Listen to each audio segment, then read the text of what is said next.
What's going on, Witty World? It's Witty here, and welcome back to the channel. Today, we have something special for all the gamer dads out there who want to share their love with gaming with their kids. In this video, we'll discuss age-appropriate ways to enjoy gaming with your kids and create wonderful bonding experiences. Let's get at it. Tip number one, when you're gaming with your kids, it is crucial to set clear boundaries. We do this all throughout their life, right? When they're, we set a bedtime for them, what they should eat, what they shouldn't eat. It's the same thing when you're gaming with them. You want them to be safe and to have appropriate gameplay. So you want to set limits on the playtime, communicating with other players, and the use of in-game purchases. That last one really came around, bit me in the butt one time. I didn't have the appropriate limits on their Amazon tablet, and I woke up one morning with a couple charges. So learn from my mistakes. Set those passcodes for in-game purchases, so you don't have to worry about that. By setting these boundaries, you can ensure a positive gameplay experience for everyone involved. Play together as a team is tip number two. One of the best ways to bond with your kid while playing games is to team up together, and this is something honestly I struggle with. So like when we play Minecraft, it's not my favorite game. I don't want to run around and build a bunch of stuff or whatever it is, but I always try to establish one goal that I can help them with. So if they're building something, I can gather their materials and give them to them.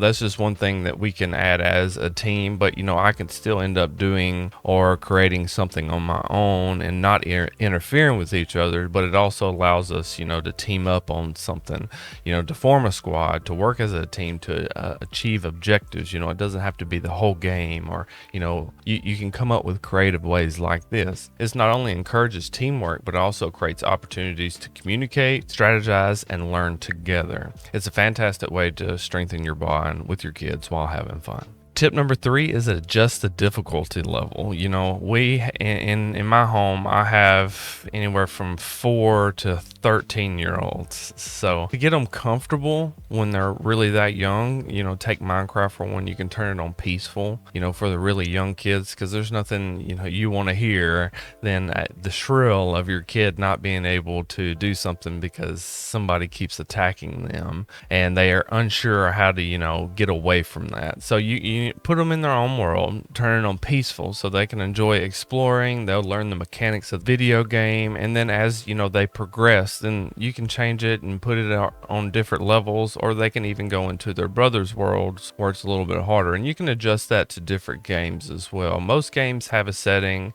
You just go into the settings and you can find the difficulty level. Tip number four is emphasize sportsmanship and fair play. So this is a pet peeve of mine. I'm a big Call of Duty fan, and if anybody knows anything about Call of Duty, it can be a pretty toxic environment, and I try to ensure sportsmanship and fair play.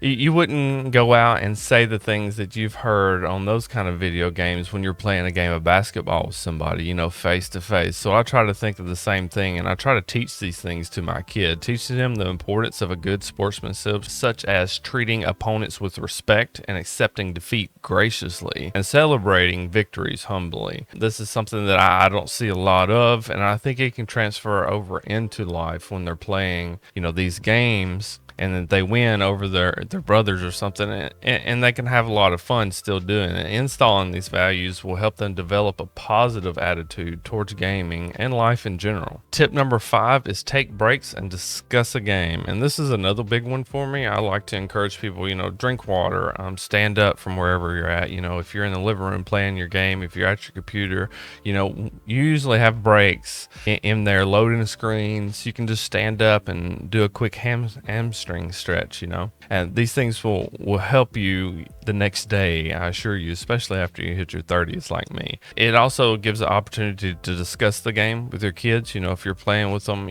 every hour or so, get them up, go get them use the restroom, get some water, ask them about what they're doing, their strategies, what they're enjoying the most about it, and their favorite moments. This not only enhances the gaming experience, but also promotes communication and strengthens your bond. That's it, gamer dads. These are the top tips for playing games with your kids and creating fun bonding experiences. So to remember to set clear boundaries, play together as a team, adjusting the difficulty level, emphasizing sportsmanship, and taking breaks to discuss the game. By following these tips, you can enjoy gaming with your children and fostering strong connections. I hope you found these tips useful. Let me know in the comments below if you have any suggestions, or if you've tried playing, games with your kids, what games you've played, and what you have found work for you. Don't forget to hit the like button and subscribe to our channel for more content aimed at gamer dads like you. Until next time, happy gaming and God bless.